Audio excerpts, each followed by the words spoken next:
we have the conversation. So since 1928, one called Kanta and the Jacob Sam and others went to London to record their first album, Yamponsa. We've had countless of recordings. Where did they go? And what time do we call the golden generation of high life musicians? And the introduction of pop chain, how many musicians came out of the pop chain? I know St. John's brought in a lot of people. Kwabuche brought in a lot of people. Abusco gave us Braf Kakari. Augasco gave us Ben Braco. Adisco gave us John Kay. Well, Agyei will give us... okay, as for Alfred, it's both from Fantipem and Agyei, right? Agyei gave us Bassist Simons as well. Ukwapiman gave us George Dako. We'll talk. So what's the generation? Is it the 70s or the 80s?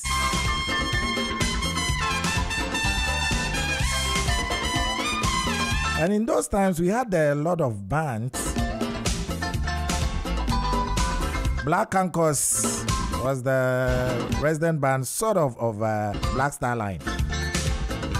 So we had Food Complex with their band, Sweet Beans for the Cocoa Bot and others. So what happened to Ghana Band?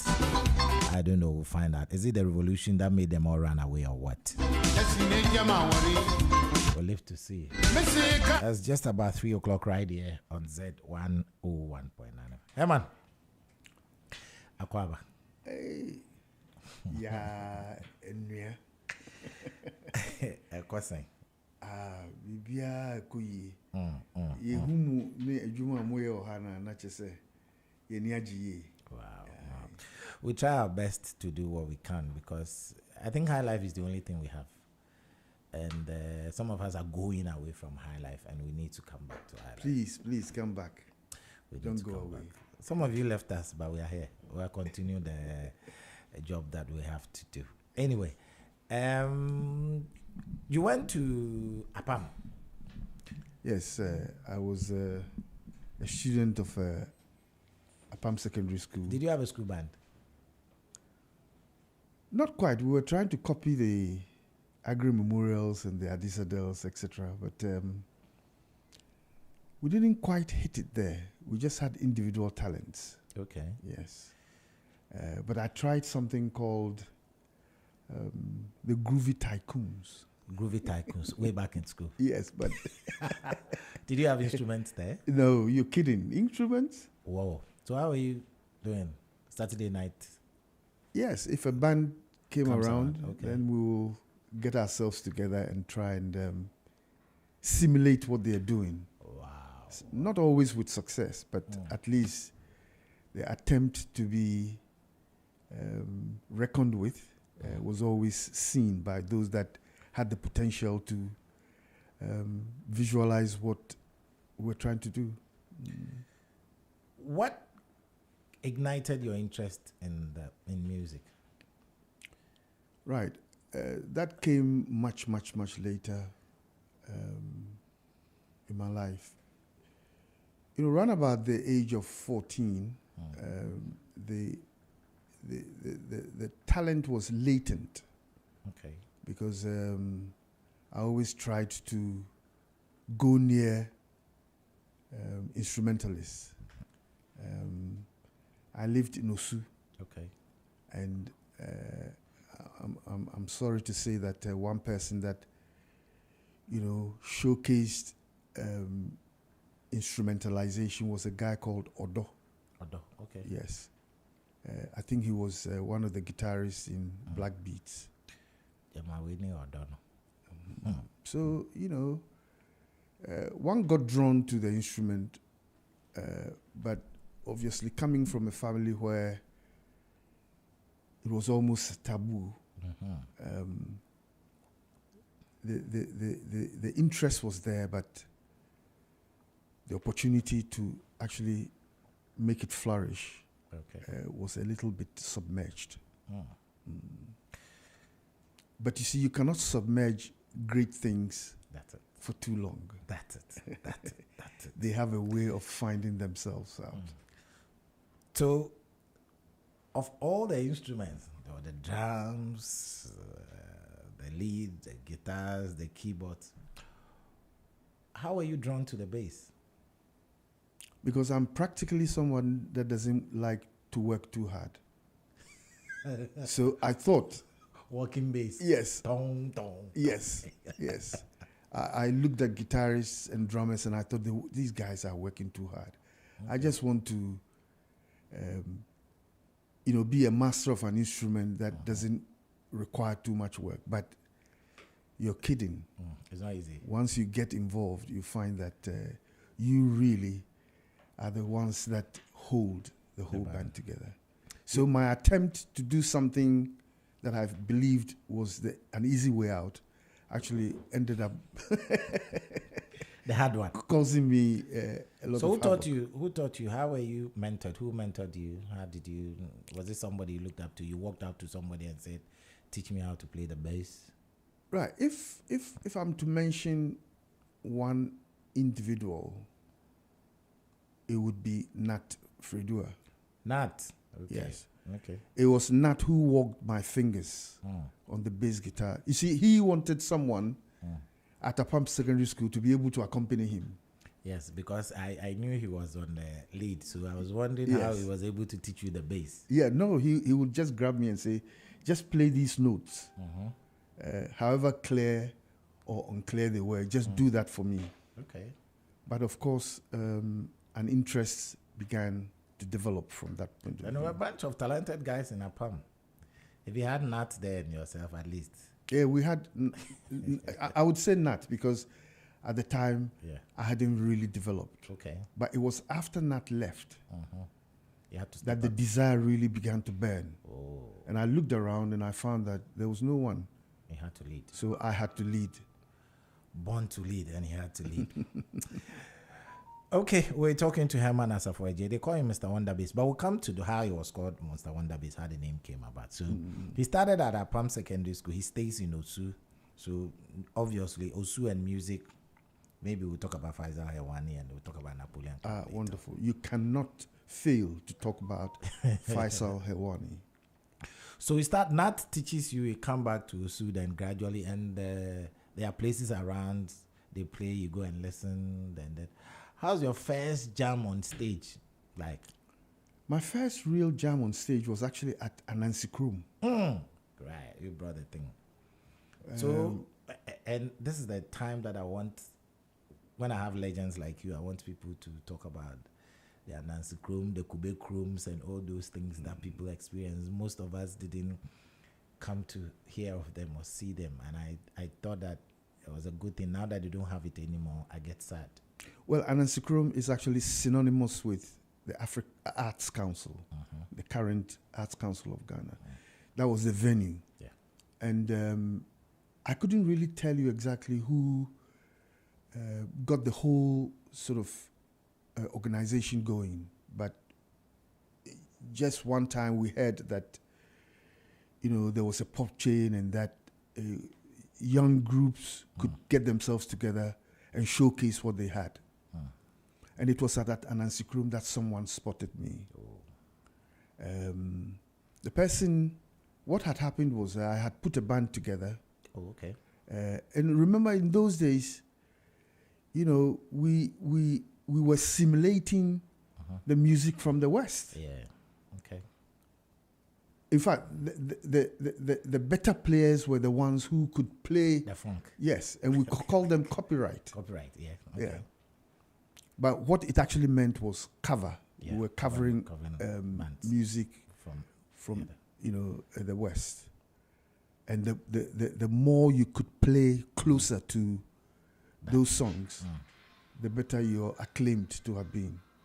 So anyway, what happened was I got my band together, the Groovy Tycoons.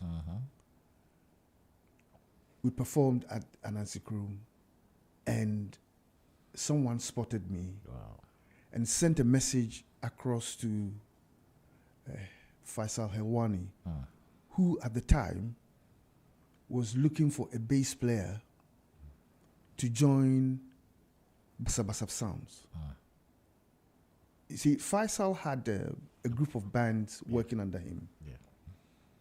And what a smart man. He had a club called the Napoleon Club. Napoleon Club. That's it. Man, you know the history. I'm trying to learn. Yes.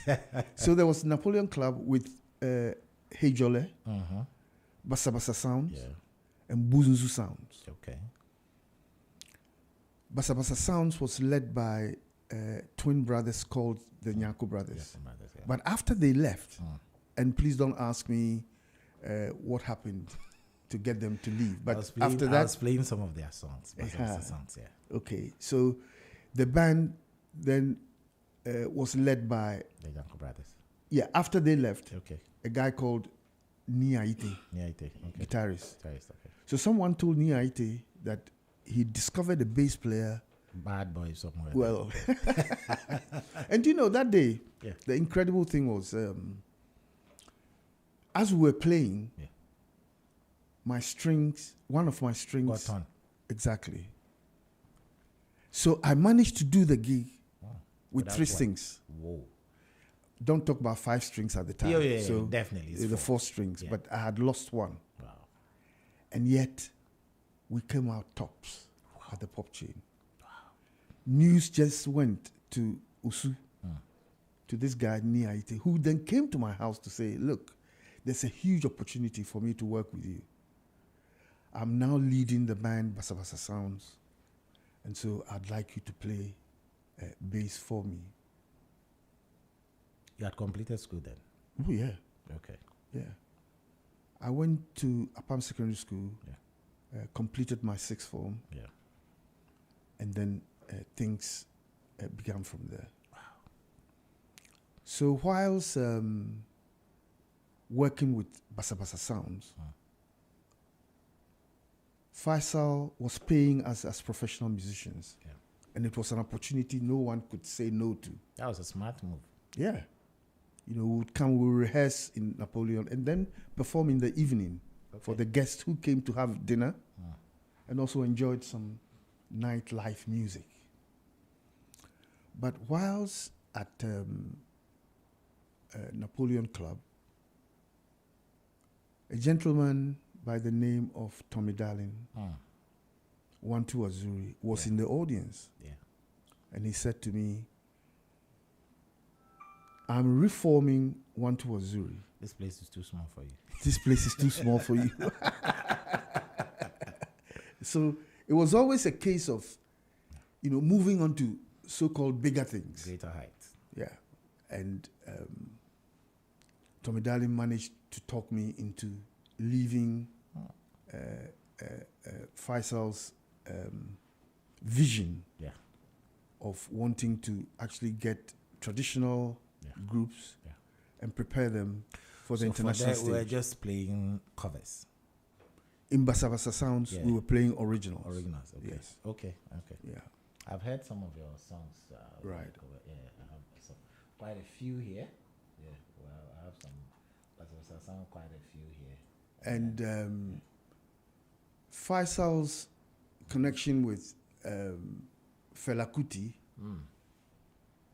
made playing in Napoleon quite promising because we were always giving the impression that we could go into Nigeria, break out from Nigeria, and then go into America. Yeah. Because Hejole had already shown that that was possible. Because the Basa Sounds, I think they recorded one of the albums in Nigeria.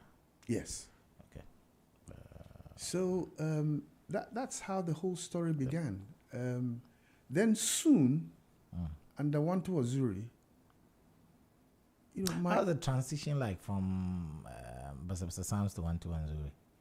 Well, the thing is, if you really wanted to be known and popular, you had to be part of what was happening. Band. Yes, the copyright scene. That was just the scene. People got ready, went out to dance halls, clubs. You know, in those days, Tiptoe, Metropole, Watu. Oh yes, Watu. And what else? Which one can I remember? Did I mention Metropole? Yeah. Yes. So these places were You were doing Afro hairdo. You were wearing crimpling. Guarantee. Guarantee, yes. You stood on we call them platforms. Yes. Okay. So, the name was going around. But you see, the interesting thing is, typical high life bands were not really the thing. No. Yes. The order of the day was bands that could play the James Browns, the Cool and the Gangs, Jimmy Cliffs, Santana. Yeah. And I mentioned Santana with particular interest because I think the soul to soul that happened. The concert. Yes. The concert. Mike Keegan, wherever you are. Yes. Exposed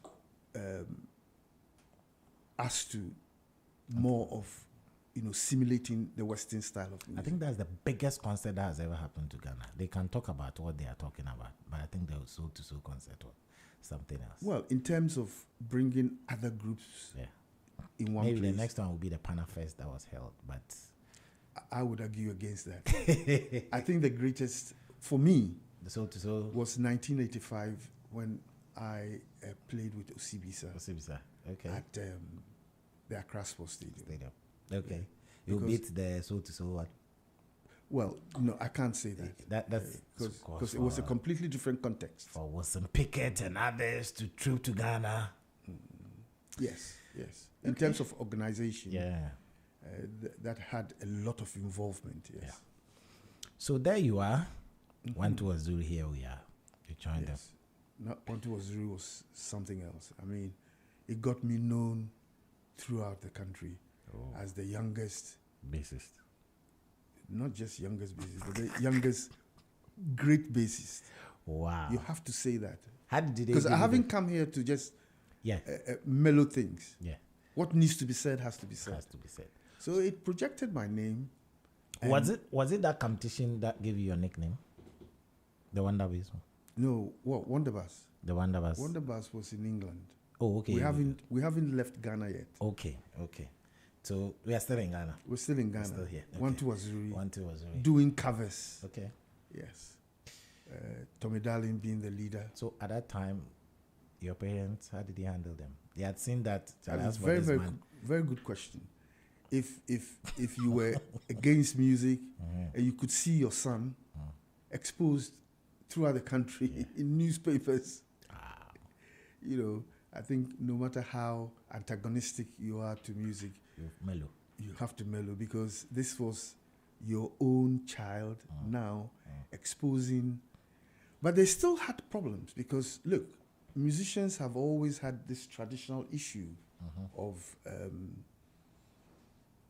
should I let my children toe this line? Should I say yes or should I say no?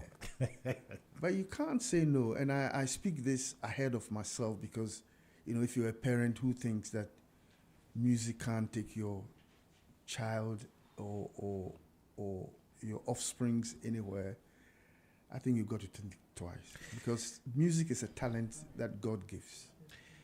I've interviewed many people and only few got blessings at home. Maybe because at that time, how did they put it? They say they refer to musicians as vagabonds in quotes. Once you want to play music, they say, hey, you can't do this at home. A few people, like even I was talking to Kiki Jan. His father at first, they didn't like it because Kiki Jan had run from Takwa to come and play music. He said,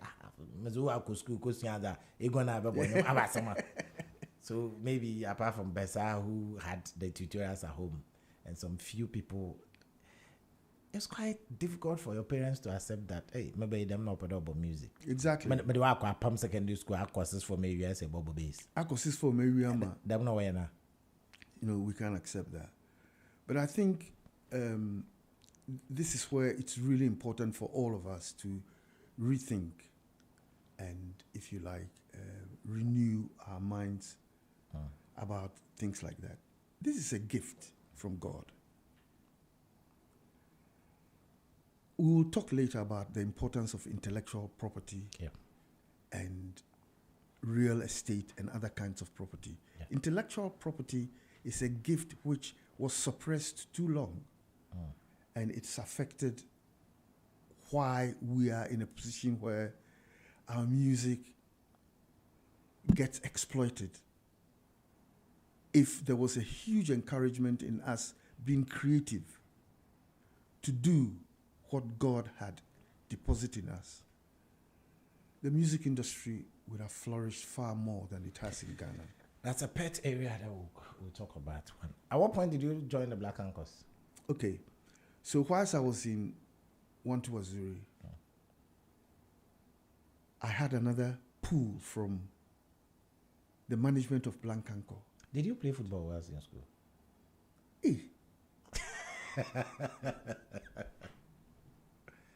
The information you guys have are just unbelievable. We try. I was a very, very talented footballer. Wow. At Palm Secondary School, I was a very good footballer who got noticed by the Football Association at the time, and they wanted to drag me into the national under 17s academicals. Those times there was academic. Yes. Yeah. So we get selected on district level. We go to the but who regional level. Who spoke to you about football? Who mentioned football? My name is Kofi. Kofi, I was very, very good footballer. Wow. Talented enough to have played At national level. Academicals, yeah. Yes. But I suffered a broken ankle. Oh, okay. And that really ended my... Today would have been easy to treat. Yes. We're in a different world altogether. Yeah. So anyway, the football never really took off. At least took part in triangle, right? You and Adisco and Agri, the triangles. Oh, that's great. You brought memories that I thought had completely been swept under the carpet. It cannot be obliterated. Once we are here, we'll bring it out. So anyway, music began to take centerfold in my life. And 1-2 Azuri then ended up in one of the BB bands called Barristers. By BB bands, I hope you understand what I mean. Yeah. Kim Bruce had a conglomerate of bands with the letter B starting each I met of the bands. PP Dynamite, so he told me a bit about it. Booby Boogaloo last time, I think he commented on something. Maybe we'll bring him to the studio. Oh, that's good. So anyway, from 1-2 Azuri, I got back into Barristers, and within a short time, I was coaxed, and I use the word coaxed because people will come grab you and say, the chairman of the wants to see you. Yes, and they make you an offer you can't refuse. Oh, they had a lot of money. Okay, we'll share. In those days, it wasn't so much the money. At least it was better. But the popularity was just... I was talking to Andy Vance. He said, who wants to play an instrument when you are standing in front of the band and singing? You are the man. Yes. So when I went to Black Anchor with Lady Talata, whom I was so fond of. Let's talk about Black Anchor days. Which people? Well, I didn't stay too long there. Oh, okay. Because it was in Black Anchor that I flew out of Ghana. But at least you met Lady Talata. I met Lady Talata and the Vance. And I tell you something. That was a reorganization. He had then joined to come and play drums. Do you know something? Yeah. People think Charles Amwa is a fantastic drummer. Yeah, I heard he replaced Fankaka, right? Because that was Fankaka was doing. I heard Charles was too great a drummer. Oh, Charles was a fantastic drummer. So that's what I could remember because I was only there for 3 months. But you made a name. Yeah. Wow. Because we were traveling a lot. 3 months and made that name there at Black Anchor. Yes, we were traveling a lot and, doing a lot of the big band, high life music. Not that I was part of any composition. Yeah, but at least team, the band was playing. The band was playing. Yeah. Tell me about some of your tours. Sometimes I'm interested in their some of the road incidents that happen. And Hey, please don't get me into trouble. I won't get you into trouble. It's good to relive those memories. Well, particularly, what do you want me to shed light on? Just a little about how things were. I heard some other one. The other time I shared it somewhere. They thought I was a bad boy. I said, "Who's told me this?" I said, "No, somebody told me." They said they were going to Tamale to play. And then there was a gig in Tamale, and say what it was. Colonel Mayinla was then the regional minister. So as they were going, there was a military barrier there. Yes. So they stopped them, and the commander came out and said, "Wait till they the car inside." Then one of them said, "It be we the car inside." Then military said, "Hey, you know the respect. You carry weed for the car inside. Everybody get down." Sure. Search the car. They searched the car. They didn't see any weed. They said, "Where's the weed?" He said, "Oh, it be we the car inside. You know, be we." The military person understood it as we. Substance we. Yes. And they said, "He said, wait till the car inside." So it be we the car inside. So these are very. So I just want to know some of the things that was happening in those days on the road, and some of the gigs. Also, is home, but you go outside Takrady, Kumasi, you play some of the incidents that happen. Yeah, well, for example, this is something that people don't like talking about, but there were also incidents of sabotage. You go to a place to play, and you're the main band, and the supporting band don't want to cooperate to make things happen. These are some of the things as well that was going on at the time. But at the end of the day, when the main band stood up to play, the whole atmosphere was different. Yes. One of my bosses I've worked with says, "Stars don't struggle to shine." I always look at him and say, "Boss," I say, "Stars don't struggle to shine." No matter what, you shine. So, particularly, for example, I didn't like going to Kumasi at all. Wow. Yeah. But I think maybe that's a story for another day. Okay. But so you played in Kumasi. So, which band did you tour with? One Two Azuri? One Two Azuri was the main band that took me all over Ghana. We played. It's just so many. And the different types of food. You go to go to the north, and you have to try and you have to cope with whatever food was around. You were a dance band. You were a dance band. I sat here with one of the concert people when they were telling me things. I was like, "Concert?" He said, "Oh, you dance, but at least you go to the cities and towns."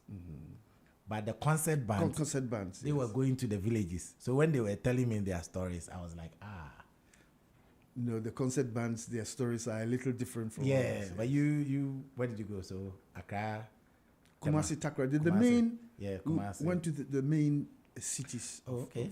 That was where were you playing? Atlantic Hotel? Yes. That's how you go and find. Exactly. Atlantic, yes. At that time, CK Mann was there. Yeah. Wow. Yes, CK Mann was there. But CK Mann was a master. Yeah. I mean, when we went there, it was probably because CK Mann himself was out of town. Wow. Yeah. So sometimes we will go there, not necessarily to play with CK Mann, because he was also a very, very busy musician with his own right. Yeah. Because you see, we couldn't call ourselves then hardcore high life bands. Cover specialists. Because we were cover specialists. And that's why when I got the invitation to speak on your show, I said to myself, I hope Pa Kofi doesn't think of me as a high life legend, because it will be far, far irresponsible of me to say I'm a high life legend. The real legends are there. But in terms of what we contributed, the contributions to lift the name of high life, the name of African music, the fusion aspect of African music internationally, then of course, perhaps you couldn't escape our input. Because when it comes to the real high lives, the Ekonimos, the Apia Damkwas, Absolutely. those people are there. Absolutely. But your contributions, probably after the 70s, the change that came, when I said back, okay, let me start with CK Mann when he played his Funky High Life. He named it Funky High Life. Yes. He gave birth to, I call him the father of Funky High Life. People don't normally agree with me, but I said for him to even name his album Funky High Life, it meant he knew he was setting something. Funky High Life. Right. And Pedro at some point did space reggae. He was singing but he called it space reggae because all the songs were reggae. Right. Now look at CK Mann. So when I trace the thing, I like to start from 1980. Okay. Because of Pat Thomas and Yesue Sambra. Okay, now, if you talk about 1980, then for me, this is after Ghana. Yes. I went to the UK to study law. Okay. That was What year did you go? What year did you go? I left Ghana in 1976. Okay. At that time, you were with the Black Anchor was my last band. 3 months. Uncle, what happened? Well, during that 3 months, the family was very, very, very keen on the fact that I had to leave the country. Actually, no. The family was keen that I quit playing. Okay. You know, even though the name as a bass player was going around quite a lot. Who were some of your contemporaries at that time? The bassist then? The bass players that I recall Was Ralph in the mix? Ralph Kakari. There was Chicken Tea? Max Sandy, Abankwa. Yes. Yeah.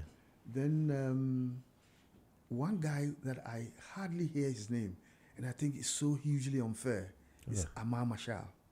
Marshall stayed for a long time. Marshall is in the country now? No, he's in, I think, New York. Yeah. I think he deserves mention because for the Marshall. copyright era, he probably was ahead of us. Wow. Marshall, I've heard his name, man. Okay, so those are contemporary. Chicken Tea was then not... I left Ghana before Chicken Tea. Oh, okay. Yes. But Ralph was doing it. Ralph Kakari was it. I mean, Ralph... Senior. Ralph was with KJC and others. Noble Kings, Thomas Frimpong, and... played Chen Chen Biedi. As for Ralph... What's the other guitarist? Can't remember. As for Ralph... Thomas Frimpong, Ralph Kakari. And it'll come. As for Ralph, I think when I look at his discography, I'm like, wow, was he playing almost all the songs? Ralph is like Abi Mensah. They've played with almost everybody. Right. So the call came, or were you pushed out or you left on your own? Well, in a way, it was we had to sit at a round table. Wow. A peacemaking round table where I put my cards on the table. Was it difficult? Well, it was in a way, because here was one side of the family wanting me to quit. And here is me, myself, saying, yes, there's probably some merit in me quitting, but the proviso was that I went abroad. Where was your heart? Sorry? Where was your heart, music or law? No, I said if I was to quit the country, then I had to go abroad. Okay. And study. All right. And they said, yes, we'll be prepared to pay for you and sponsor you. So my parents really were behind my legal studies. Okay, we are in the studio with Herman Asafo Agyei. He said he's played bass in Ghana up to 76. And then he ran away to study law. What? Straight to school? Right. So I went 76. I went to Romania. Okay. To study law and politics. Eastern But I'll tell you Russia. something. It's interesting because at the time there was a kind of a relationship, a political one between Ghana and because of Kwame Nkrumah. Yeah. there was a co-relationship politically between Ghana and the Eastern Bloc. Yeah. So it was easy to gain scholarships. That time there was Yugoslavia. They are Yes. not disintegrated. Yes, there was Yugoslavia, there was Romania, there was Hungary. So it was easy for me to get in the Bucharest, yes. Okay, I'm growing. But I was a student of Cluj-Napoca. Okay. That's where I studied. Okay. But whilst I was there, this thing about music, it just kept nagging me. Because I had left behind not just a talent, but I had enjoyed the public and social life. Your soul was here. Yes, my soul was in Ghana, and I was still reliving the accolades and the wonderful life of being recognized everywhere you go. Everywhere you go. Yeah, that's the one. Yes. That's the one.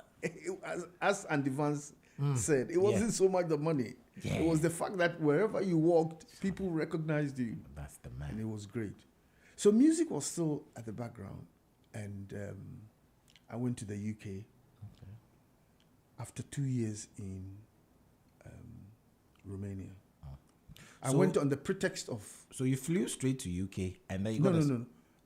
From here? From here, I went to Romania. Romania straight. Yes. Oh, okay. I got a bursary. Bursary, okay, to go that's fine. into I like the study. word. It's been a long time since I heard the word bursary.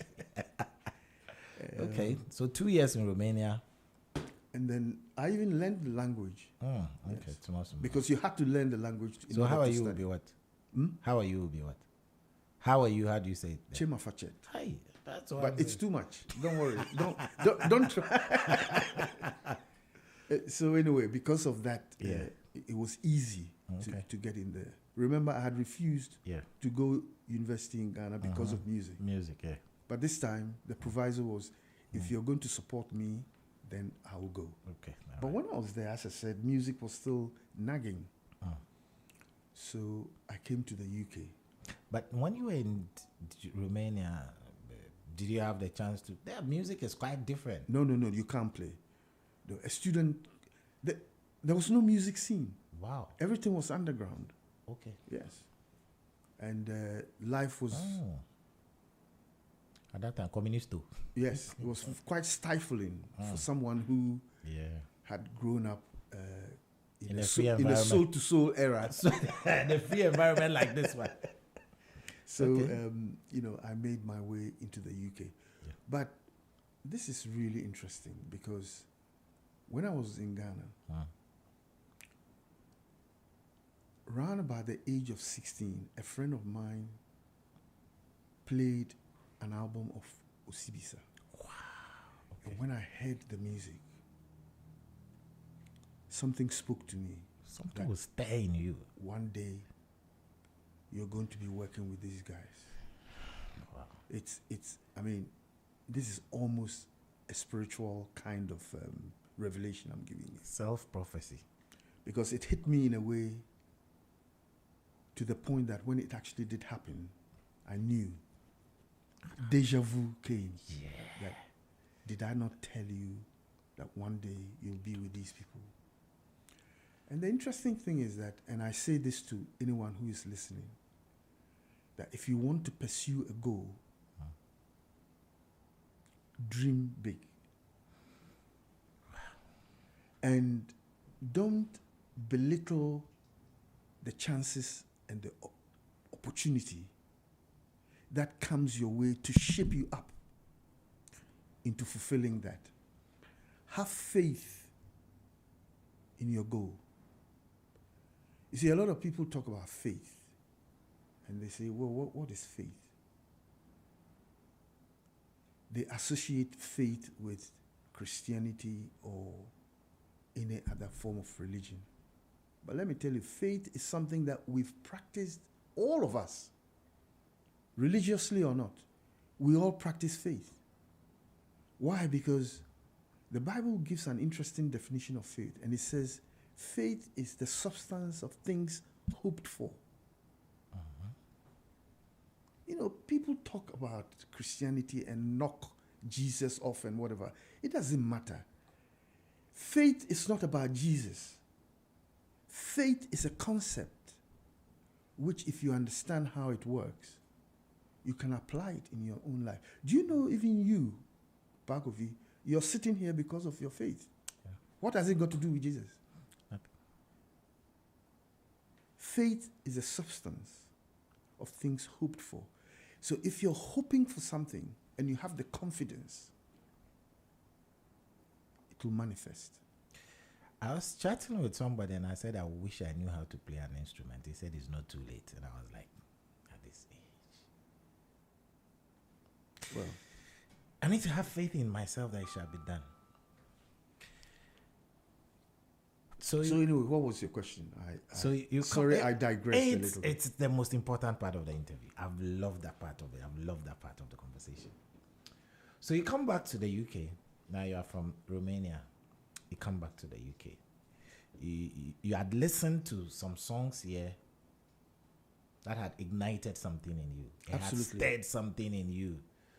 Yeah, because if you've been a bass player for Bassa Bassa Sound, yeah, a bass player for Bunzu Sound, yeah, One to Azuri, then it shouldn't surprise you if something about the music of Obisa starts to drive you to feel that there's something latent that needs to be let out. Probably you talk about the contribution of Obisa to the Africans out there. So we come back to the UK. Romania, 2 years, probably you didn't even go with your guitar. No. How could you? I didn't have a guitar. What are you talking about? You think in those days we didn't own instruments, man? Oh, Uncle Ablo. So you come back to the UK. Okay. Yes. What was your next move? Right. In the UK, I was torn into two things. Yeah. Either I go head on to chase my music, or remember what had actually brought me there. Yeah. Because I had a pact. Remember, With I had a pact with Obisa. So I had to do the law. Okay. Because there was the financial backing to push me further. Okay. So I pursued the law degree. Okay. But whilst pursuing the law degree, I found out that African music, there was a vacuum. You know, I couldn't hear the music around. Yeah. It was all the James Browns and the Santanas and the brass construction.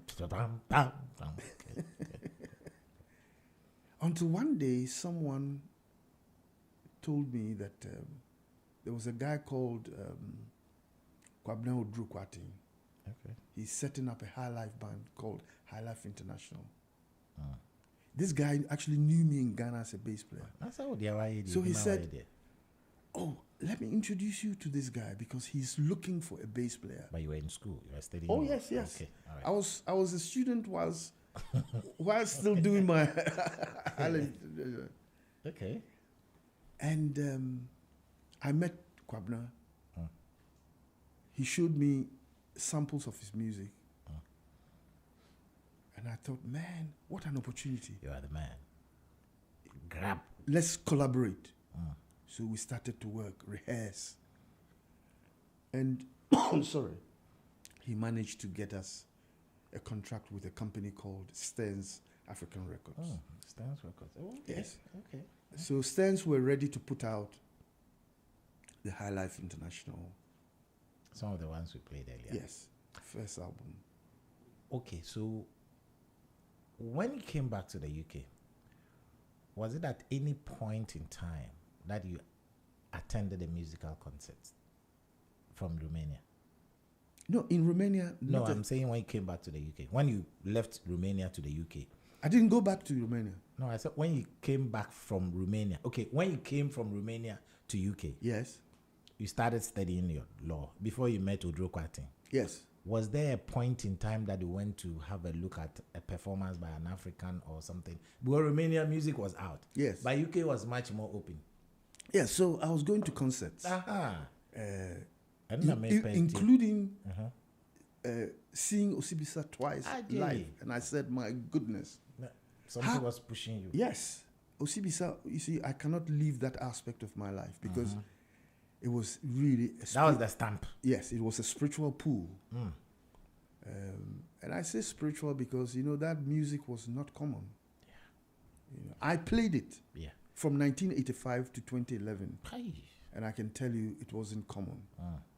You go on stage, the African traditional rhythms and the way that it moved white audiences. But the interesting thing, and I have to mention this, is that, you see, colonialism has really damaged us. Because instead of us, in the time that I was in Ghana,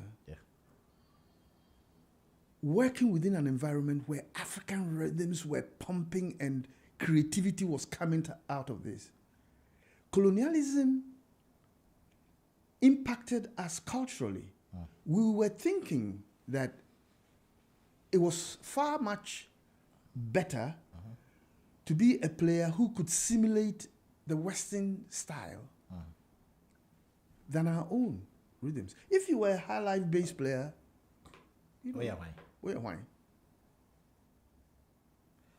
But if you listen to Carlos Santana talk about the impact of African traditional rhythms on his music, his albums, he talks about a guy called, sorry, I hope I'm not digressing. No, this is...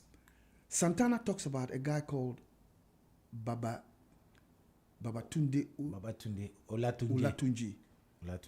Yeah. And he says, this man and how has influenced him. You see, but we went to Soul, wanting to listen to African jazz and, American jazz saxophonists and whatever. When we had traditional instruments, traditional music, traditional rhythms that we could have actually worked even better on to make that an international aspect of us. That's it. Do you see what I'm trying to say? Yes. So I'm not saying it was all wrong because by playing Jimmy Cliff and Johnny Nash and all that, placed that in a position where we became quite versatile. Yeah. And that versatility, in fact, was one of the reasons why I, for one, was earning quite a lot playing session music. Because I was a session bass player, playing with Zairians, Sierra Leoneans. You couldn't have acquired that skill if you hadn't been exposed to a whole lot of music. But we were not doing ourselves a lot of justice because we belittled the importance of traditional African rhythms, focused on Western music, only to go there and find that, how could you go to England and write a hit song in English? Abazio.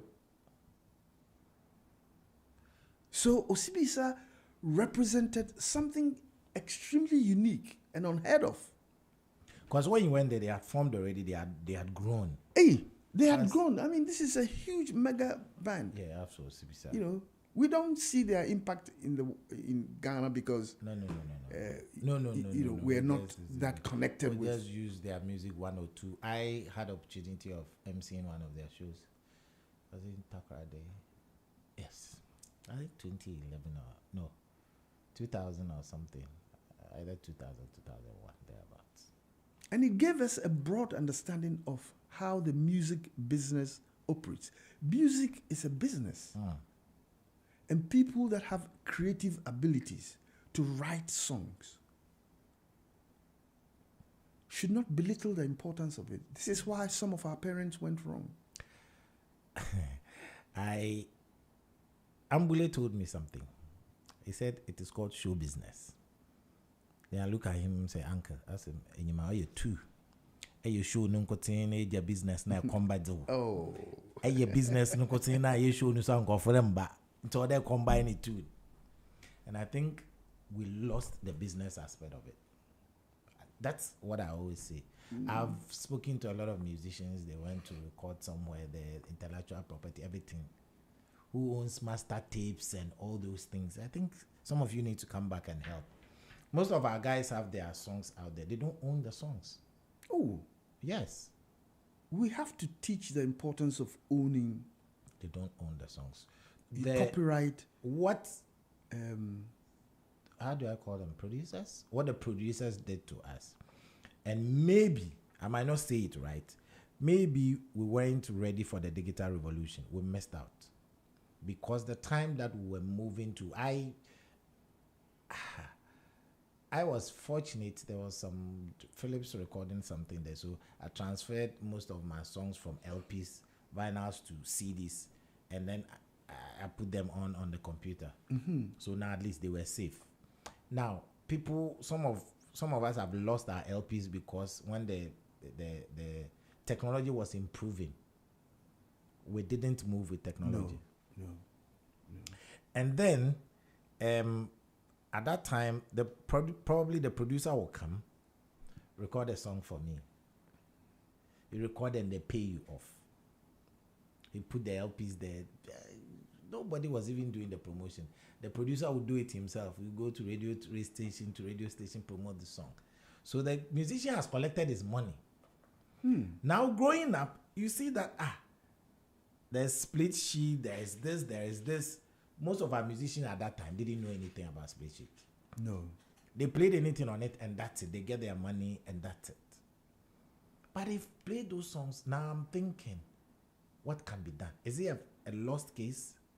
Well, to start with, we need to re-educate people into understanding that whatever you create is a piece of property that you own. Property is not just houses and cars, and even today is a car property. I don't know. But intellectual, that's why the Western world came up with this interesting concept of intellectual property. Why? Because you see, things that you create are not really tangible. You can't touch it. But so you must have a history of how it came about and be able to put together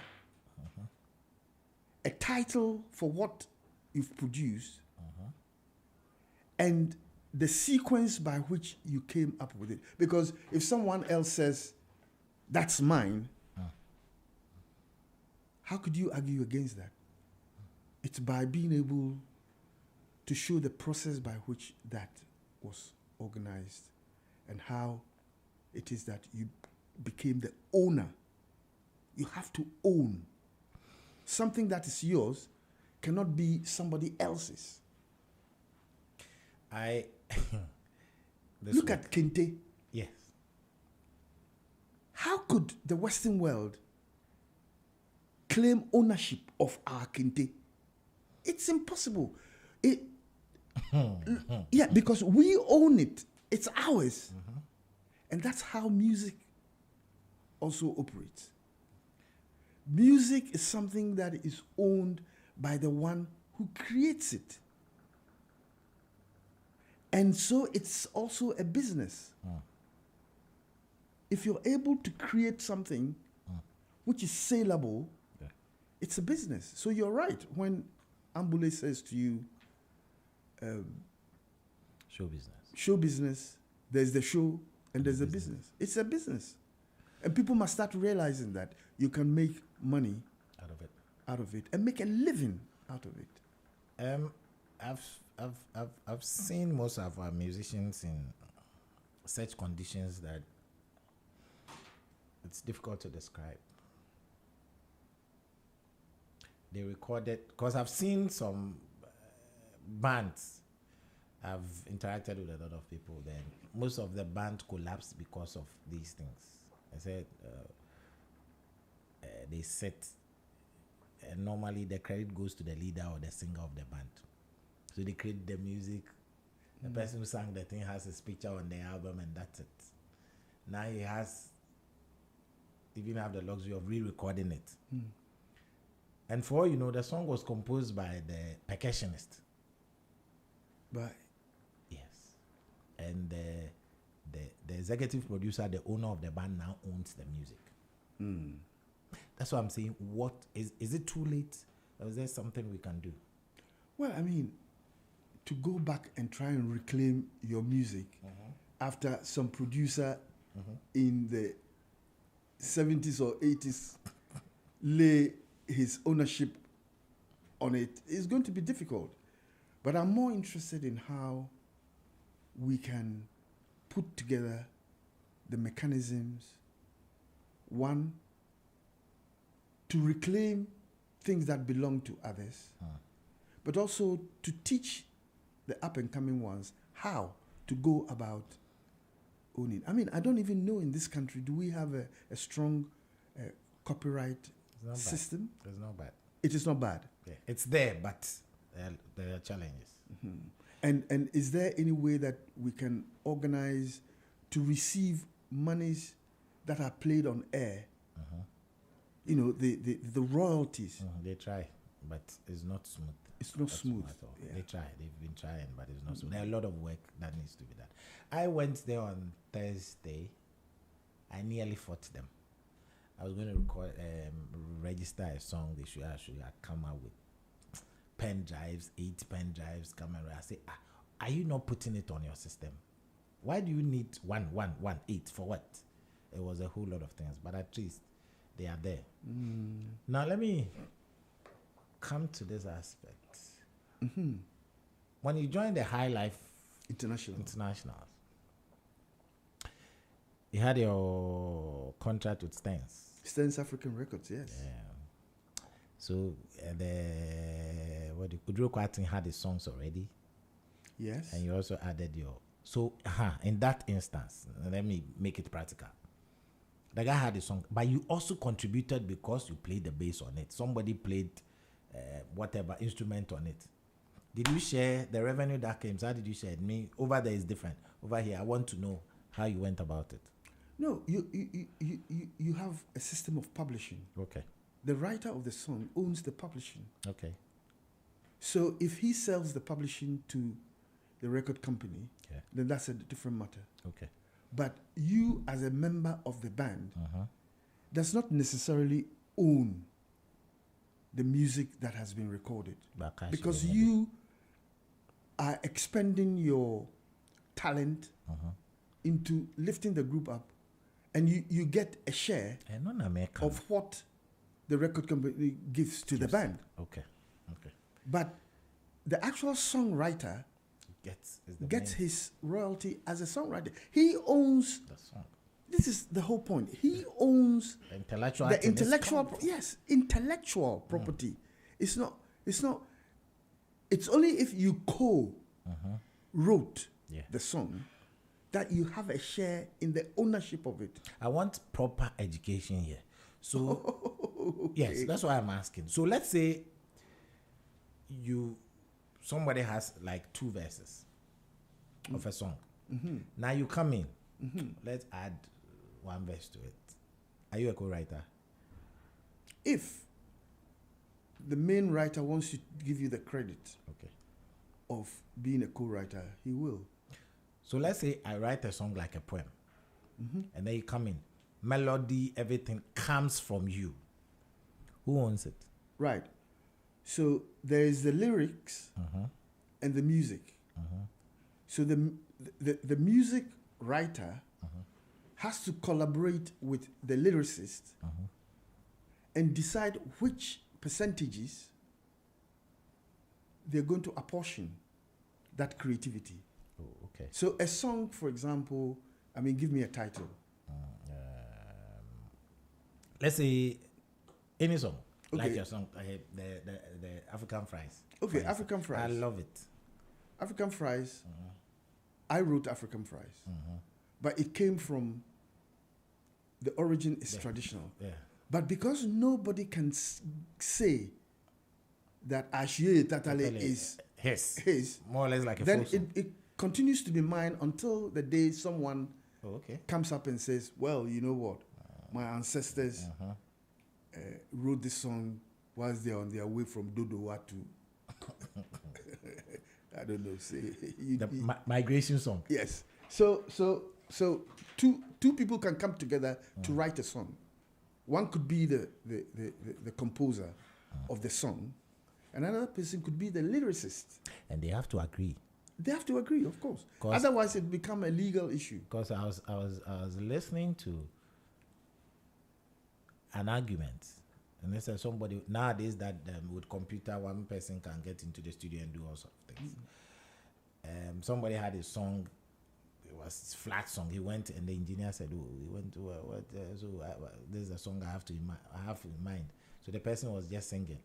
Now the engineer said, "Okay, let's do something like this." He starts the beat, he starts the programming, he starts the chords, everything, and he said, more or less, I'm a co-owner, co-writer of the song. But you just brought the lyrics, sang it in your head, melody, I did the arrangement and everything. No, I think it's important to sit down and see what you're prepared to apportion to who. Okay. Yes. Okay. And so now we formed the High Life International. Yes. With a big one with the Stance African International. What happened? You did your first recording? Yes, and making a lot of noise in London. Wow. Because suddenly that vacuum that had been created for a long time. You did purely High Life, right? It was a purely High Life album. Yes. Okay. Because that was the concept the leader of the band had. Okay. Now? And we were doing gigs, concerts, expanding the name of High Life music. And that there was none of these Pat Thomases and Jewel Ackers and etc. in England. Yeah. So we became the representative of those here.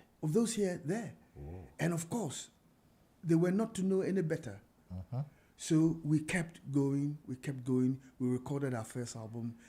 And at that time, the music scene was ready somehow because of the local authorities, the councils, the local authorities in England were prepared to fund. You know, you should also see it in the context of the politics. Yeah, I met the British Council or something, or British Arts something. Okay. Yeah, it was some man with some crutches. I met him during Panafest. We sat down and talked. All right. A lot. So he made my mind. He gave me a wake up call. During Panafest, I was a student, so I wanted to enter everywhere and travel.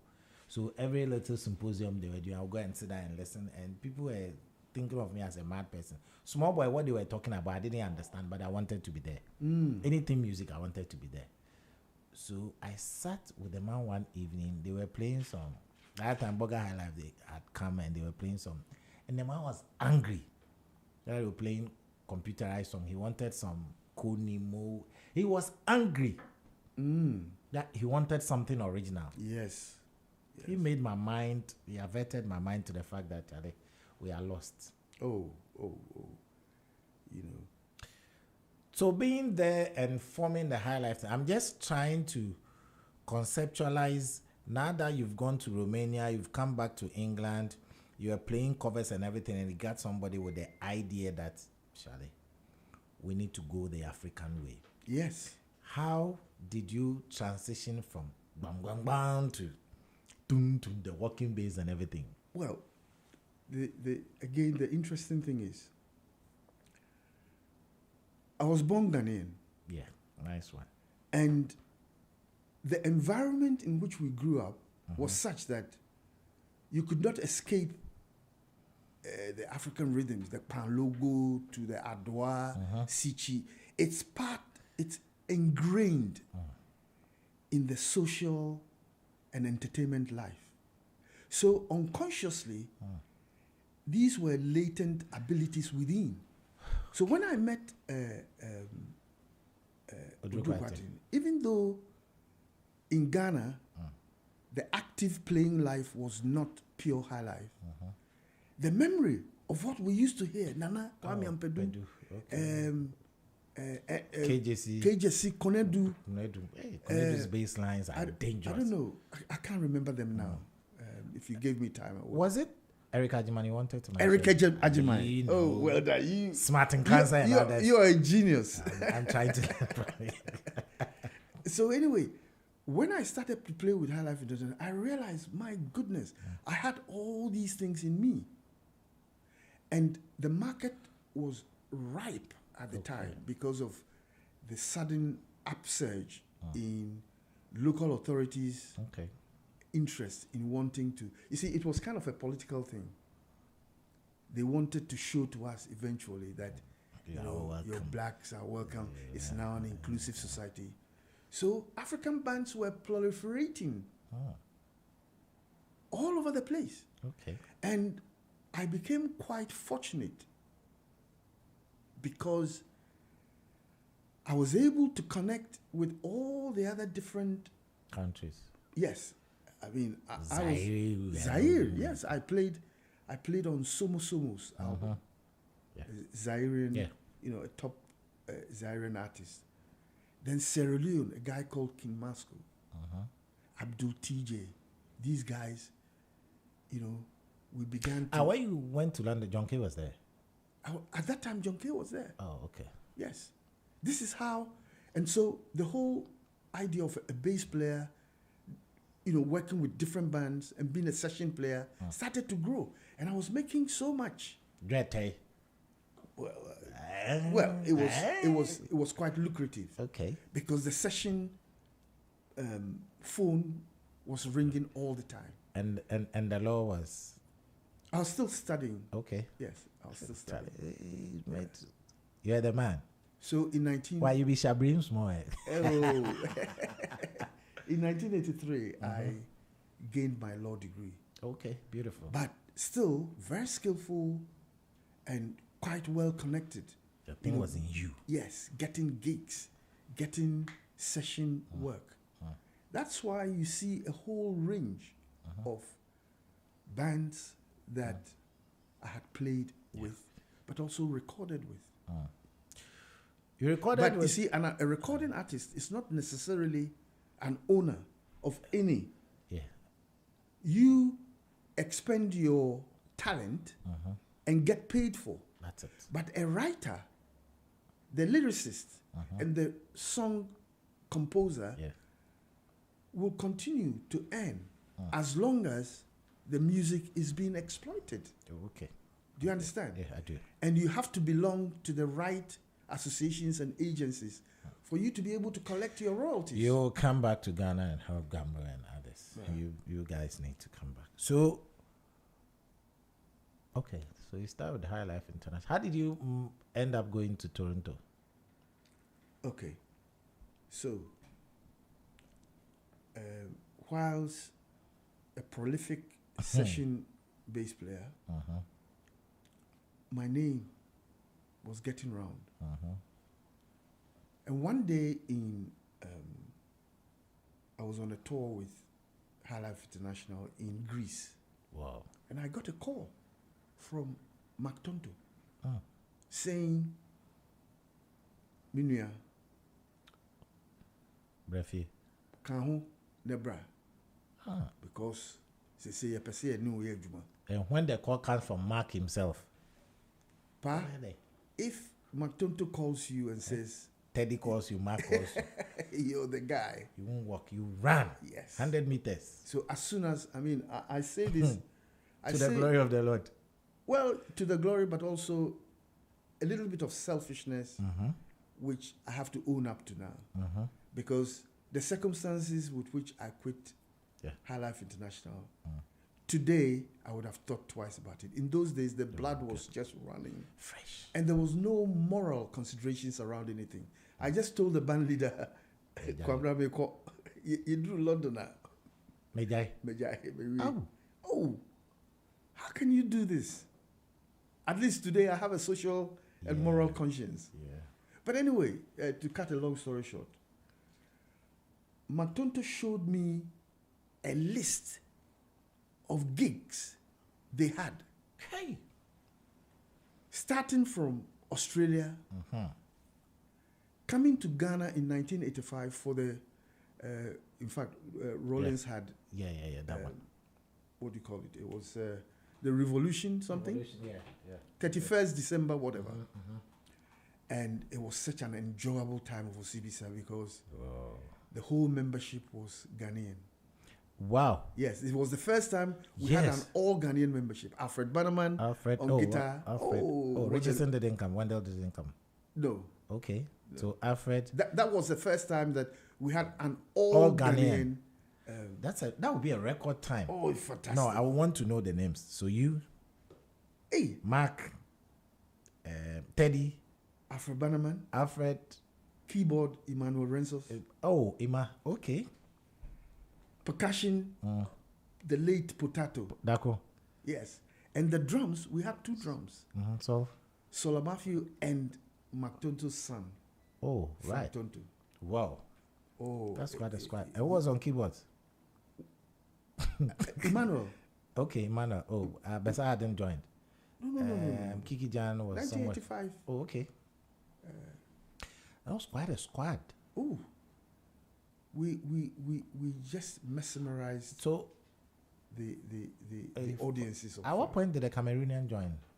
Is it Madenge? No, these are masters that preceded. Because when they came here, he was playing the bass. I think that. Oh, that must have been after 85. Yeah, yes, it was 85, 2000 and something. I had to MC one of their shows and it was playing, and it was quite a funny thing. At that time, I don't know whether you heard of Western Diamonds, the Western Diamonds band. I did. Yes. Yeah, they had a bass player called Pakufi, and that time he was a good guy. At least he was the man. Then when I introduced Obisa, then went to the stage and Pakufi came to stand by my side. They say, "Hey, I call no Bobezu." Then I look at Pakufi and say, "Hey, me too, the way they trust you." Yes. Then I say, "Yes, there's a lot of difference there." Oh. Pakufi was like, "Hey, Charlie no Bobezu." Yes. He was just standing there looking at him. Incredible. There's fingering and everything. I was like, but you see, those are who when you see bass players, musicians can copy other musicians. Yeah. Okay. I mean, my whole time in Obisa, I never really created. Okay. Because I didn't write any songs with them. I recorded what my predecessors had already played. Yeah. Okay. The only album that I featured on with Obisa is the Monsore album. The one Joe Osei sang. Yeah, Joe Osei was on it. Yeah. But we never all met in the studio at any one particular time. We did our bits. Yes. Okay. But I think some nice album. I think the important thing is, what, you have the album? Oh yeah, I have that. Today I want to be a good boy, so I don't want to interrupt plenty. Today I'm trying to be a good boy. I think I had the album. I think I featured on Jumbo.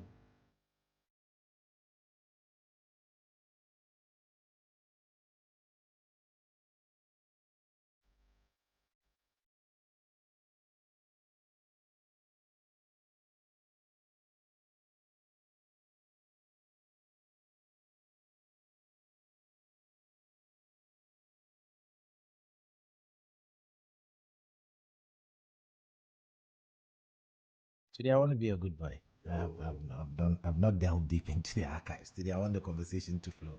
This was quite a good album. When I listened to it, I was like, because when I asked, Joe says came to City, I said, okay, Joe. Yeah, he's been here. I said, how did you manage to go and sing for Obisa? He was like, oh, I said, okay. Obisa call you can't reject. No, it was impossible. I mean, probably today I. Still, even today, Obisa is Obisa. But it was just, a breathtaking kind of awakening in myself. What? This man had actually picked up the phone to call, and as I said, he showed me a wealth of gigs, which means that. International traveling, which most musicians will tell you is part of the hallmark of a great. Yes, and the success that we seek. We don't want to hide in our bedrooms and just. No, you have to be seen. Yeah, so that call was amazing. So Obisa tour is completely different from High Life, your High Life band. Absolutely, because this And is... there are shows, you people on CBC, I don't know, what were you drinking and what were you... On stage, you were monsters.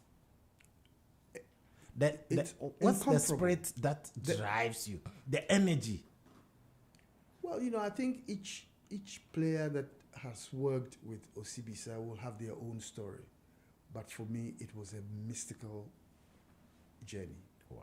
Yeah, it was a mystical journey because of how in the early teenage years, I visualized being with these people, and now it's happening. Yes, it's just out of this world.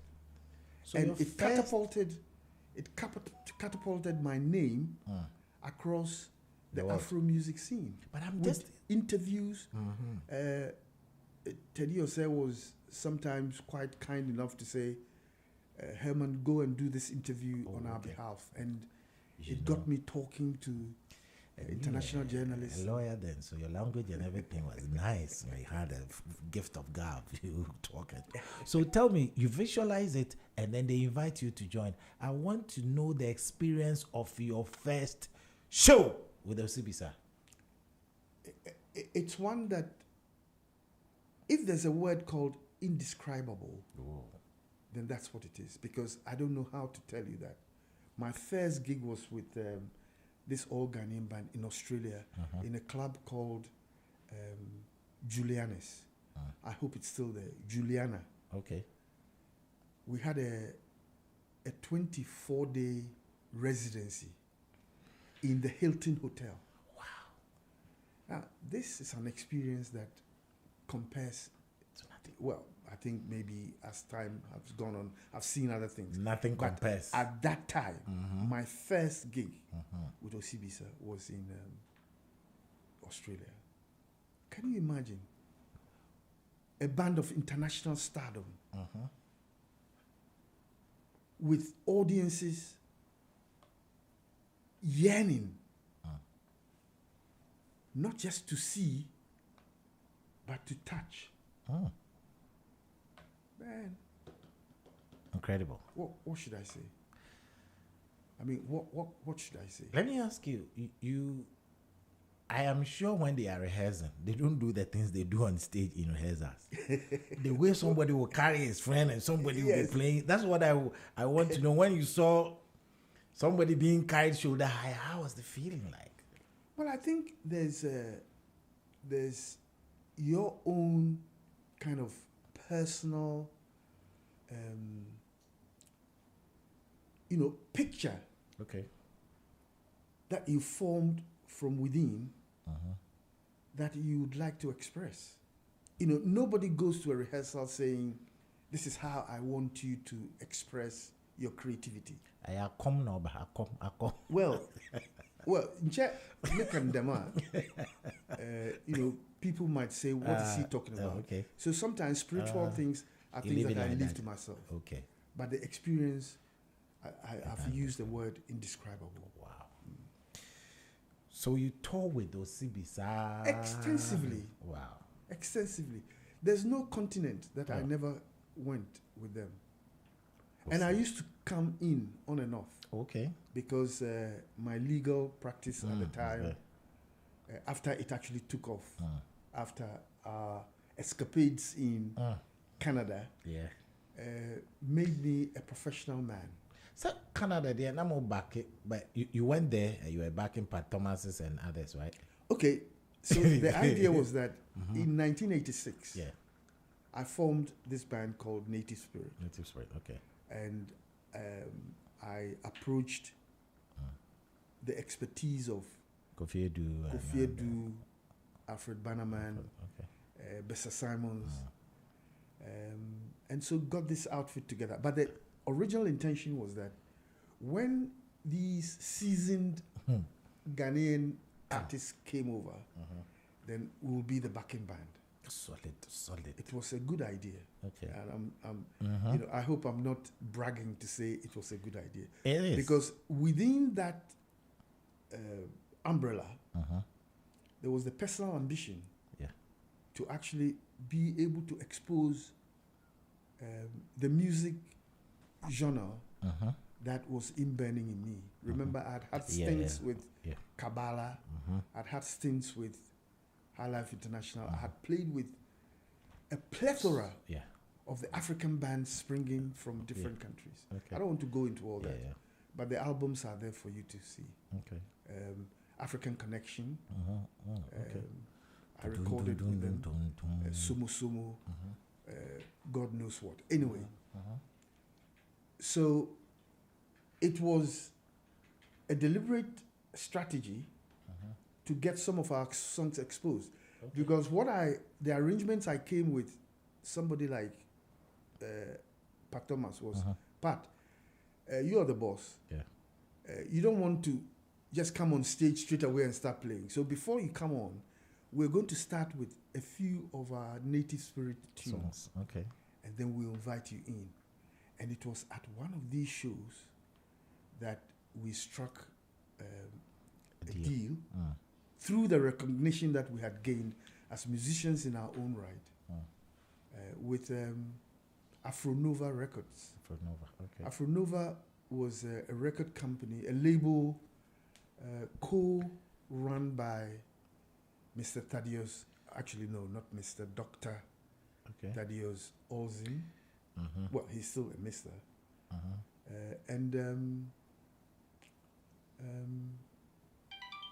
Mensa. Sam Mensa. Sam Mensa. Oh. Have you met Sam Mensa? Yes. I was with him 3 days ago. Sam Mensa is in Accra? Yes. Hey. I'll call him. So the combined business knowledge of Sam Mensa and Dr. Thaddeus. Is he not the engineer? Sam Mensa the engineer. Yeah. But he's also a huge, great economist. Yeah. Did you know that? Yeah, I know that. I meet him some of the time. Oh. I met him twice last week, and this week I met him. Yes. Sam Mensa is an astute economist. People I'm learning from. And that was the birth of Native Spirit. Wow. So we moved into Canada as a band for 2 years between 1989 and 91. Wow. Which is how we made our living as professional musicians. Purely music. Purely music. We were touring one end of Canada to the end. To the other. Wow. At what point did the recording start for you? Your first recording was with the High Life Internationals, right? Was that the first time you had gone to the studio to record with somebody? We had a little experience of recording in Ghana with 1-2 Azuri. Okay. But the product was not eventually out. No. Okay. It wasn't released before I left. If it was, then I don't know. Okay. But that was my first experience of being in the studio. Okay. And it was nothing like what I experienced when I went. So you've done things with Obisa, with Monsori. You've done things with your High Life International, Native Spirit too, you recorded. And then your own song, your own album too. Yeah. My own album came as a result of a record company in England spotting what I had done and said, look, we want to do a compilation of some of the songs from different bands. So the songs you're hearing on my album is an amalgamation of songs picked from the various things you've done. Yes, High Life International. Native Spirit. Native Spirit. Yes. Okay. But they were my brainchild. You work with John Kay. I worked with John Kay. You work with Alfred Bannerman. Alfred, I've worked. You work with Thomas Frimpong. Yes. London days. You trying to remember bands I worked with? Yeah, I'm trying to. Shall I start? Okay, let me bring a pen. Let's start. I can tell you. Okay. High Life International. Kabbalah. Do you know of Kabbalah? Yes, I've heard about them. Right. Sumo Sumo. Sumo Sumo. Okay. African Connection. The album was nice. Thomas Frimpong. His album. Yeah. Red Cap James. Yeah, I played it. You played Red Cap James. Thomas Frimpong. Announce the shuttle, right? Yes. Kukwana say me say yes, I was on Kwekujai, Kwekwanansi. I named the no. I'm on Fonte. I said, me imagine I said left side nanya papa. Because there's something funny. When the album comes and they bring it to us, the ones that people don't like, that's what I play. That's why I'm saying maybe my left part of that brain. So when before I realized they will play this one for some time, then they will come and listen to the others. By that time, I had left it. No, because you're a different breed. That's how I listen to it. Sometimes I listen to the bass line from start to finish, just the bass line. And I'm like, hey, are you a musician? I say, why? Do I have to? Maybe my little experience in the choir helps me. Have you not heard of artists who would be asked, what's your favorite song on an album? Yeah. And the one that actually made a big hit is not No. favorite. The one. So you did Thomas Rimpon. You actually recorded with CK Man, Ghana Man. That was, if I should say, probably one of the highlights.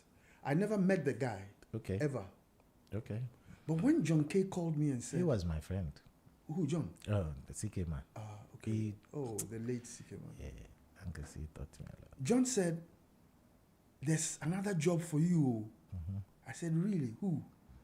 He said, CK Man. Hey! And we need to finish this off because it has to go into Ghana. Was it a preparation for some elections or something? Ghana, I don't know. He did a tribute to Rawlings. It's sort of Ghana. The album was called Ghana. And working in the studio was just a delight of mine. There were times when a call, the adrenaline that flowed into the body from someone calling you to say, it's you that I want to play bass on my album. Another example was when Alfred Bannerman gave me a shout to come and play bass on Asare Konedu's. I said, Alfred, this is wonderful. You could have called anyone. Anybody but you. So it's, mind you, that man himself is an amazing friend of mine. He sat where you are sitting. Oh, yes. Look, I've forgotten Alfred has been here. So. Yeah. And that was one of our country's most gifted guitarists.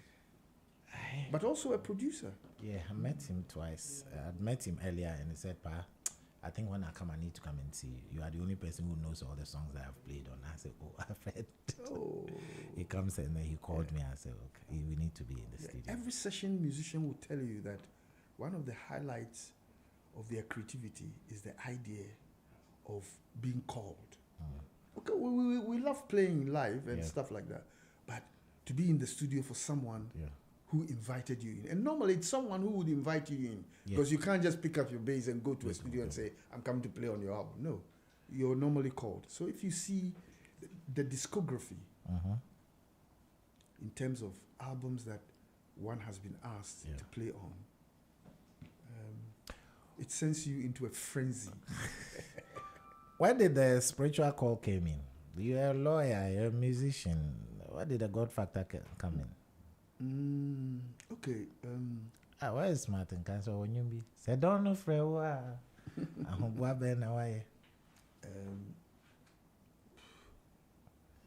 you want me to go into some detail? Yeah, well, little. This is music.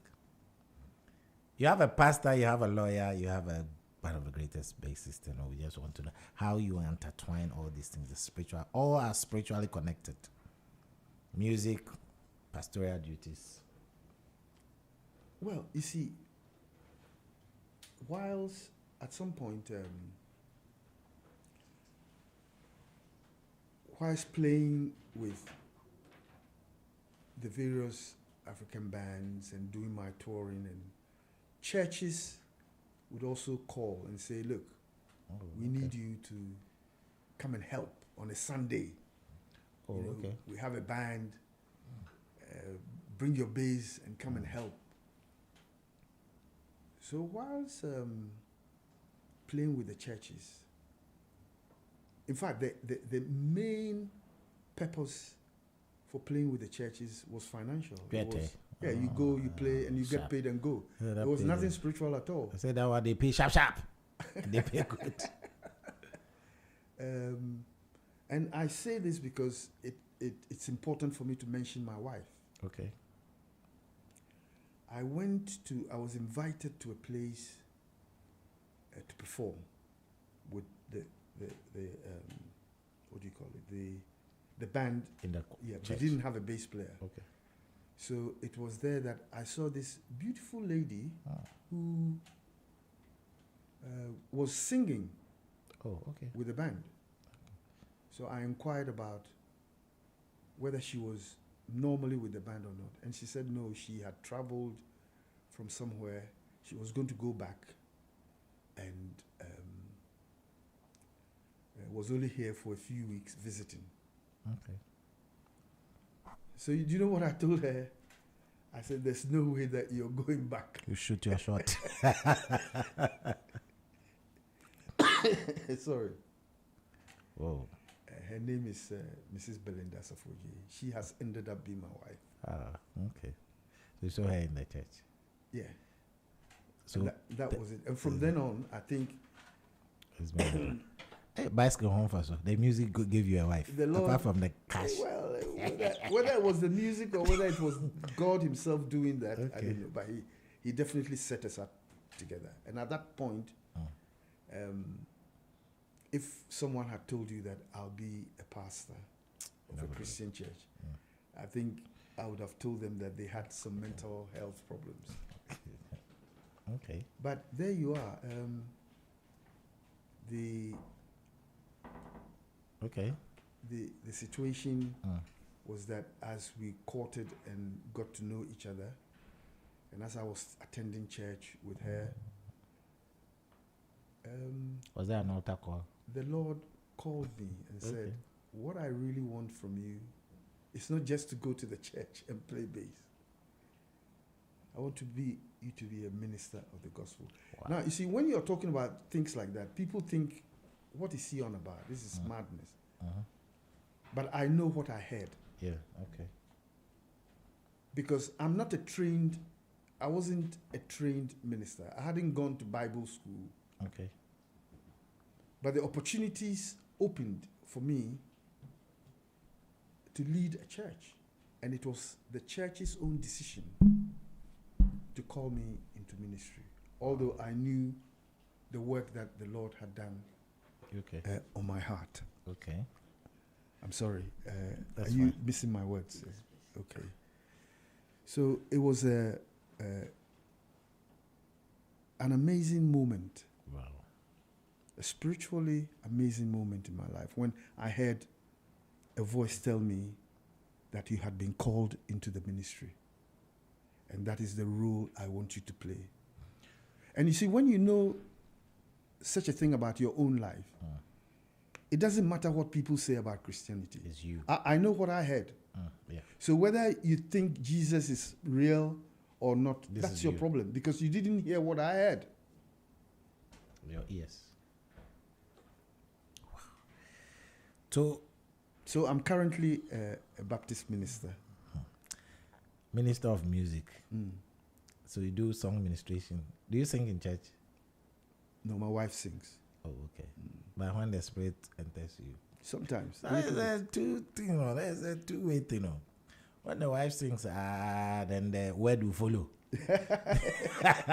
It helps. It helps. Yes. But I don't play bass as prolifically as before. That's something I must mention. Hey, okay. How did the name come back? The Wonder Bass. Where did it come from? Now we didn't talk about that one. Let's talk about that one. Yeah, it's a name that someone gave me. He said, "Man, the way that you manipulate the bass guitar is one that I'd never seen anyone." And at first I thought, I mean, what are you talking about? Are you saying to me that you rank me among? No, because I never really saw myself that way. Okay. I just knew that I was a prolific player, and I don't play going to compare myself with anyone, because we always knew that we couldn't hit the heights of the Jaco Pastoriuses and the Victor Wootins, whatever. But someone had discovered that the style that I played was also quite unique. Okay. And for him, it was a wondrous kind of experience. And so it was a friend from Germany Who gave you the who name? gave me the name And after stuck. a tour with Obisa. Oh, and it got stuck. Yes. Anyway, that's a good one. So I started to use it on some of my albums. Oh, okay. Okay, I've seen. And this is again something that one has to understand about intellectual property. You see, I registered the name Wonderbass. Okay. Oh, all right. Yeah. So it's my creation. Although the name itself was given, Right now, you own it. I own it because I decided to make it something worthwhile. Well, lawyer, wow. So lawyer, boy, papa. on some of the albums, I insisted that The wonder should come. the Wonderbass should Wonderbass come. should come. Beautiful. And nobody can use it. At all. No, you cannot say you have a name same as what I had, Wonderbass, because it's registered. But not that anyone wants it anyway. But Somebody will want it. I'm just making the point that Somebody will it's want so it. important. So, do you listen to some of the songs, high life songs? No. The high life songs. No. At the moment, I'm not. I was even telling my brother at home that I don't understand Oh, we are doing. too much the new trend. Okay. But then you see, life in the ministry also pulled me away for a while. okay. Yes. So but even the ministry, it was Kofi Abraham and those things, they've changed. Now there's Joe Metal, a lot of them. I'm talking about the changes. Because I was going to say the kind of music we were listening to. And then now, if you were to advise my problem with them, me, I don't know how to play an instrument apart from the Cowbells. yes. But I talk to them, I always tell them that they should learn to play at least one instrument, and they tell me off. If you are to advise a younger musician, what are you going to tell him? If I'm to advise, A younger musician. well, as for me, I've always said that creativity is nothing to be belittled, whether it's something for the time or it's above its time or ahead of its time. As long as it's creative, coming from your heart, something that you can own, remember that you've been given a gift Okay. that should be made available to others to enjoy. Okay. That is my concept, one of my concepts of God. Okay. God doesn't give you a gift for only you to enjoy. Everybody. Yes, that's why it's a gift. The way He gave you freely, you must also give freely. But So if you're a musician, yeah, and you can create something, remember that there's God who is ready to assist you to get that creativity out. okay. You see, some people have come to the conclusion that that's it, I can't make it. And I would advise you. Sometimes go not. to the studio, you go and there's no breakthrough. It is not working. And I won't remember. Ebeba, and there has to be some creative visualization. Okay. Visualize this product entertaining others. Okay. Because creativity was not meant to be hidden under the carpet. It's meant to be exposed. So nature's forces, whether it's Jesus Christ or Mahatma Gandhi or the Buddha, this creativity will have to come out. Wow.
All right, still in the studio with Herman Asafo Agyei.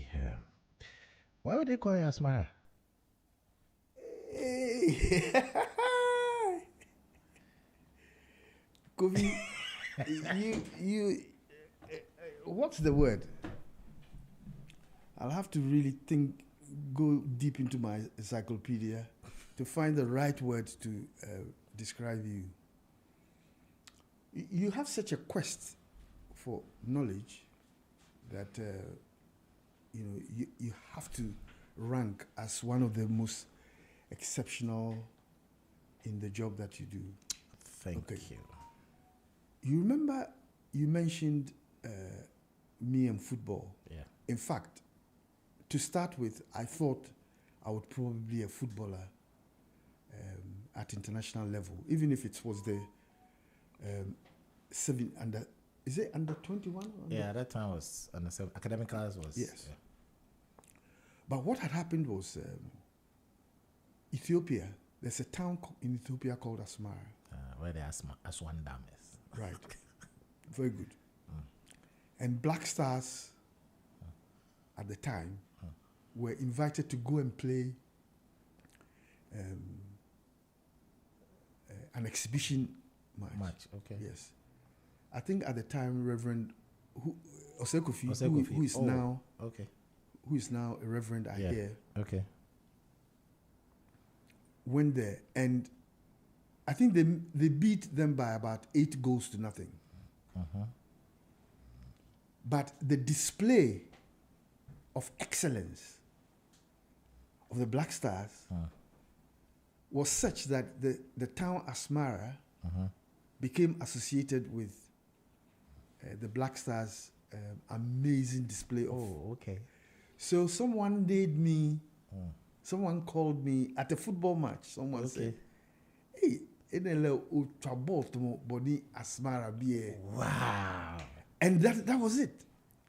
Stuck. Asmara. Wherever I went, Asmara. Osu.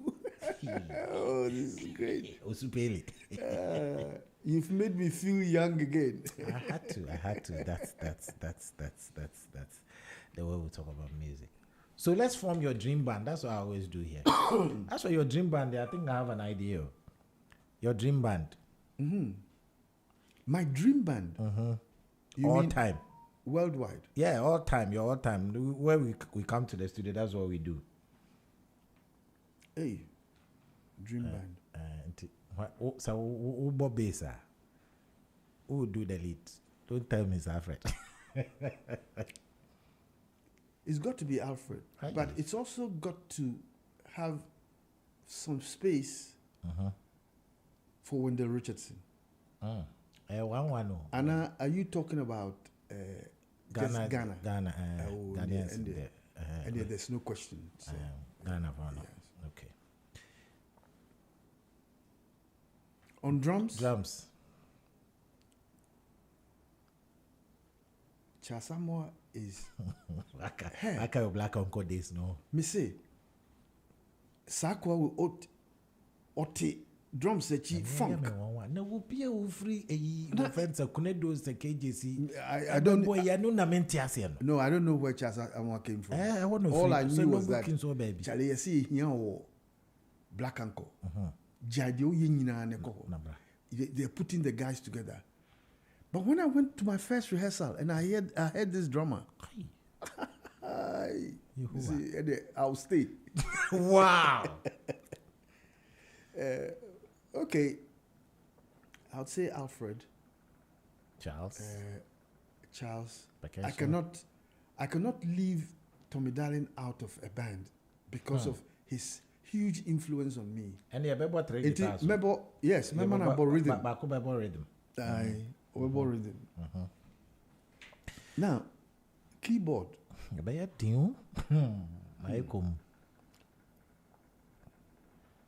Many.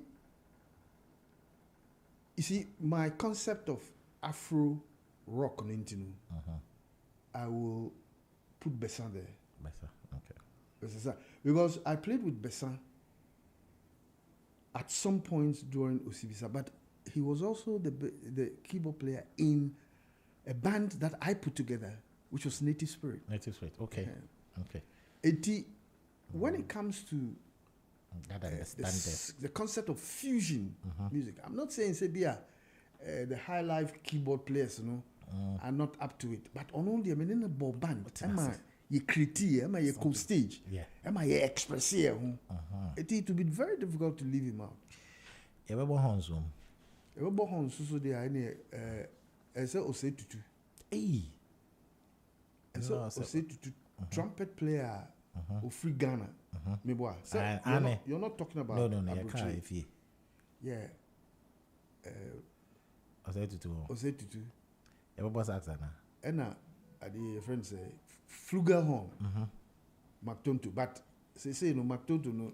Only the unti be ka sasem. Which year Ray Allen? Ray Otu Allen Otu. Selection no I'm maybe say now for na memory dream at the alto sax there. Meaning say minim Ghanaian beer. Say remember also say me time no. Yeah. I was not in touch with a lot of the old high life bands to say your friends say Ramblers, Black Beats, Broadway, Broadway, Stargazers near there. So because me choose okay. A sax player from that era. It wouldn't be Red Kaboom no way now in a year. A gentleman called Ufusumensa. The late Ufusumensa, very, very lovely guy. Friend say, Charlie, Nadam Fubi, there were recordings. But Opeso changing bass in there also. Sometimes I had these flattering words. Okay. Preceding jobs that also we are prepared. So I never met. I think I only once met the guy on the day that I finished my recordings, and I was told he was coming in to listen. Okay. I never met him, and a lot of recordings went on that way. Yeah, you won't see them. For example, Thomas Frimpong. Say I went in there and did your session and that's it. Okay. Somo, for example, if you read the blurb about it, they brought the whole masters from France and said they were rubbing off all the bass lines. That guy called me Wonderba. Yes. Wow. And another group that I played bass on, which we have not mentioned, and I think I should, is African Dawn. I don't know. I haven't heard of them. Oh, Kofi, I can't believe that.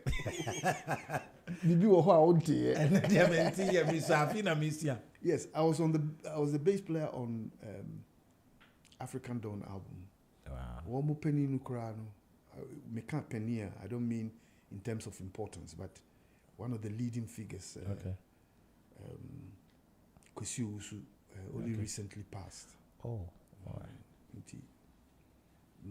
Did you work with Vico? Not at the same time. No. Oh, okay. Yes. Vico was a member of African Dawn when I played on that album. That album. But Vico became quite involved with Obisa too. Yeah. But at the time when Samre na mini scene, I was then a professional family court advisor. When you might be African Dawn, so I have to go and read about them. African Dawn. I have to go and read about them. You add it to the little knowledge I have. They have to go. Hey, you call your knowledge little? Sure. Now one day, you know what you're doing now. Thinking say what we're doing is for now. And you know, if I have an advice to give to Nkola Eba, Bibia also think about posterity. Yeah. That should be one day be say mintiasio, magugu, mingugu ya. Recordings here are going to be very, very important for a certain epoch in Ghana's cultural music history. Say, there was a guy called Pa Kofinyako. He was so dedicated, say, he took advantage of the little time he had to speak with people that had come long before him. Until we BBC say, it's not always for now. Dreaming home say that TV is going to be exposed for everyone to see. What we're doing here now is history. Yeah. And it's for posterity to learn. What? Well, we'll learn more and then we'll do more once we have the support. God is there. For God and country, we just do it for God and country. I think that our music should get... Oh, one question before we go. What is preventing us from getting our music out there? Very good question. It comes to this, comes back or boils down to this age-long concept of colonialism. Say you say a high papa. The time we spent trying to play like Obroni, trying to be to sound like brass construction, bass player, whatever. No. Oh, and then the Western world have created something called world music. What is world music? I mean, please define world music. Yes, and I'm there. You've carefully crafted your songs into funk, jazz funk, country and western, this. And artists now are earning. World music. So say if someone, you see, when the Yusun Durs and the Baba Miles and Salif Keita's came, you see if we world music. Who can define world music? Colonialism high, not just politically, but it infiltrated our culture, our arts, and our creativity. So today, I'll tell every young man, whatever you're creating, in Sheda and Kase, I want to write songs around.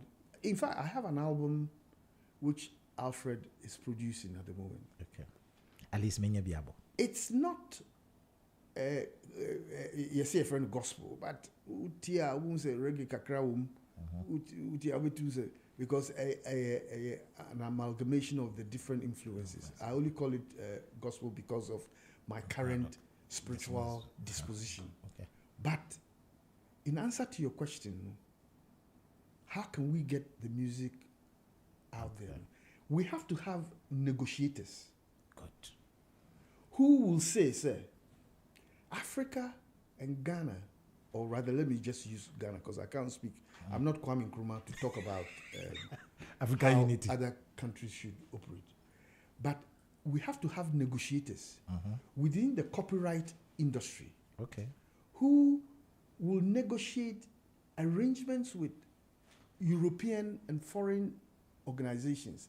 Sir, as I say in your radio stations are normal free hano susu bebo na I have one susu one registration of copyright organizations and you're affiliated with the BMI, the ASCAPs and whatever. It is what ha na yebo yamponsa meja ware na yetien wo ade Denmark and I say Eskimo for capital una unim nguma Eskimo no boy here no cry as I say yetimi artist no one so timi nyen sika.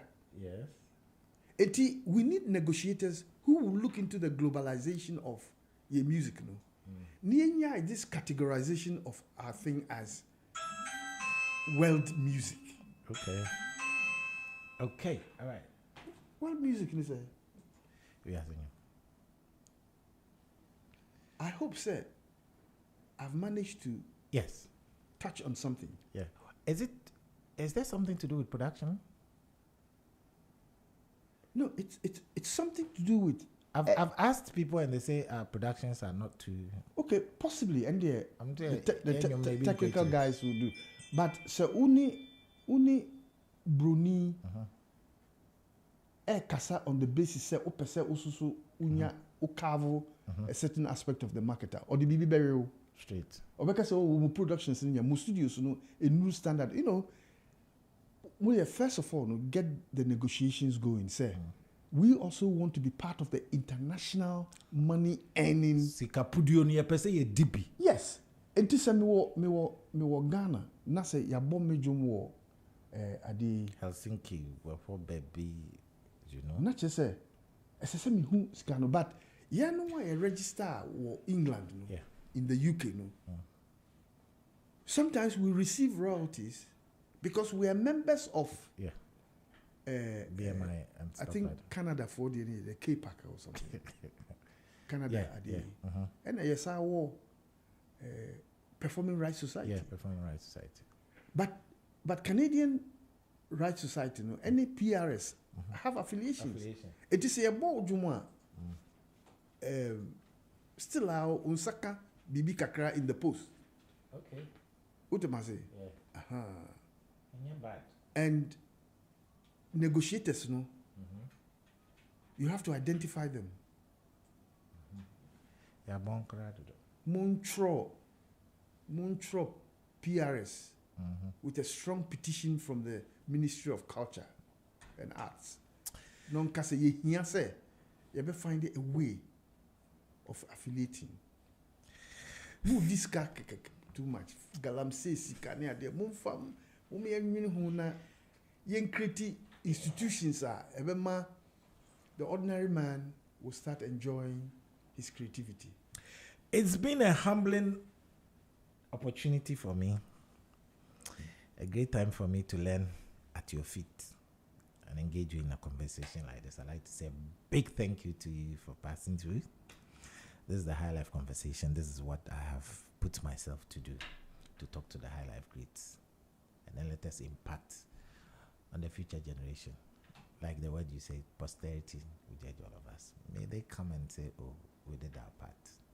I like Longfellow said, I expect to pass through this world but once. Any good thing that I can do or any kindness that I can show to my fellow creature, let me do it now, for I shall pass through this world but once. Amen. Wonderful. I'll just make one little appeal. Okay. And is that when I come back into Accra, I don't know when that would be. No, I'd like to collaborate with you to set up a charity. Okay. You see, one of the secrets of the Western world is that they believe in charities. Okay. There's a charity for cancer research. There's a charity for Oxfam. Yet Sika, meaning someone would say, oh, Fawasem Soho, na Ghana, but you have to start looking into this. Countries like ours, where individuals lack capital, charitable Sika,